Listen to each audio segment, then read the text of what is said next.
রাজধানীর পল্লবীতে শিশু রামিসা হত্যার ঘটনায় ১ সপ্তাহের মধ্যে তদন্ত প্রতিবেদন দিতে নির্দেশ দিয়েছেন আইনমন্ত্রী মোহাম্মদ আসাদুজ্জামান।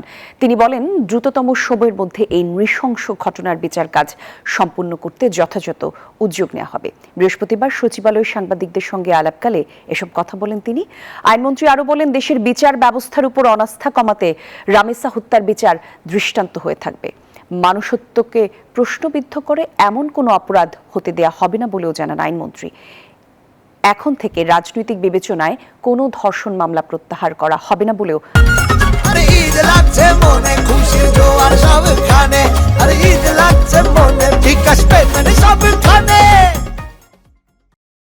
আইন মন্ত্রণালয়ের সিদ্ধান্ত নিয়েছে জানিয়েছেন মন্ত্রী। আমাদের পক্ষ থেকে এই বিচার প্রক্রিয়াটাকে সামনের দিকে দ্রুত সম্পন্ন করার জন্য যা কিছু করা সম্ভব আমরা সবটুকুই করব। আমি আজকে অফিসে এসে প্রথম যে কাজটা করেছি, পুলিশ কমিশনারকে টেলিফোন করে বলেছি এই মামলার তদন্ত প্রতিবেদন যতটা দ্রুত সম্ভব 1 সপ্তাহের মধ্যে করার ব্যবস্থা করেন। দর্শক, সচিবালয়ে আমাদের সহকর্মী শাহনাজ ইয়াসমিন আছেন, তার কাছ থেকে এই বিষয়ে আরো বিস্তারিত তথ্য জানবো। ইয়াসমিন, একটু বলবেন, আইনমন্ত্রী সর্বোচ্চ শাস্তির কথা বলেছেন। সম্প্রতি সময়ে শিশু নির্যাতনের অনেকগুলি ঘটনায় পরপর ঘটল। আইন মন্ত্রণালয় শক্ত পদক্ষেপ নেবে কিনা এই বিষয়গুলো নিয়ে? এই যে মিরপুরের 8 বছরের এই শিশু রামিসার যে লোমহর্ষক ঘটনা ঘটলো, তার জন্য এখন পর্যন্ত সারা দেশ আসলে আলোচনা সমালোচনায় তোলপাড়। এবং সেই সময়তে যখন এই ঘটনা ঘটার 2 দিন পর আজকে সকালবেলা আইন মন্ত্রণালয় থেকে যে নির্দেশনা দিয়েছিল, এটা পুলিশকে পাঠানো হয়েছে যে 1 সপ্তাহের মধ্যে তদন্ত প্রতিবেদন দেওয়ার জন্য। কারণ প্রথমে তদন্ত প্রতিবেদন দিতে হবে, তারপরে বিচার কাজটা এগোবে।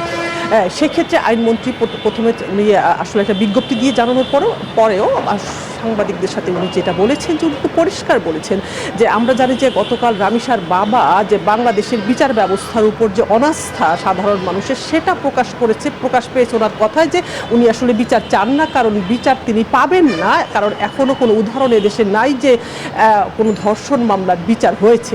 সেই ক্ষেত্রে আইনমন্ত্রীর কাছে যখন আমাদের প্রশ্ন ছিল যে বাংলাদেশের মানুষের যখন এই বিচার প্রক্রিয়ার উপর অনাস্থা থাকে, তখন সরকারের সর্বোচ্চ জায়গা থেকে উনি কি বলবেন, এবং উনি খুব পরিষ্কার বলছেন যে রামিসার বাবার এ ধরনের অনাস্থা এটা অমূলক কিছু না, তবে এই রামিসার মামলার যে বিচার কাজ হবে, সেই বিচারের কতটা শক্তভাবে সরকার এটা করবে, সেটা উদাহরণ যখন হবে, তখন এই ধরনের কথা সামনের দিকে যাতে কোনো সাধারণ মানুষ না বলতে পারে, সেই পথে এগোচ্ছে সরকার।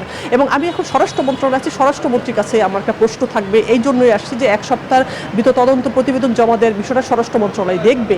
এবং স্বরাষ্ট্র সচিব কিছুক্ষণ আগে স্বরাষ্ট্রমন্ত্রী রুমে ঢুকেছেন, মঞ্জুর মোর্শেদ, তার কাছে আমার একটু কথা ছিল, আমি কথা বলেছি যে আসলে কি হচ্ছে। উনি বলছেন, আমাকে যেটা জানিয়েছে নিউজ 24-কে, যে 1 দিনের মধ্যে এই রামিসার মামলা তদন্ত প্রতিবেদন দেওয়া হবে। অর্থাৎ 1 সপ্তাহের কথা আইন মন্ত্রণালয় থেকে বলা হলে 1 দিনের জন্য কথা বলছেন। তার মানে সরকার খুবই দ্রুত এই বিচারটা করবে বলে আশা করছি। আমরা অপেক্ষা করছি স্বরাষ্ট্রমন্ত্রী কি বলেন, স্বরাষ্ট্রমন্ত্রীর কথার অপেক্ষায়। সেটা তখন জানাবো যে 1 দিনের কথা যেটা বলা হচ্ছে, সেটা যদি হয় তাহলে একটা উদাহরণ হবে বাংলাদেশের মধ্যে, যে 1 দিনের ভিতরে তদন্ত প্রতিবেদন জমা দেওয়া। জি, অনেক ধন্যবাদ আপনাকে ইয়াসমিন, আপনার তথ্যের অপেক্ষায় আমরা।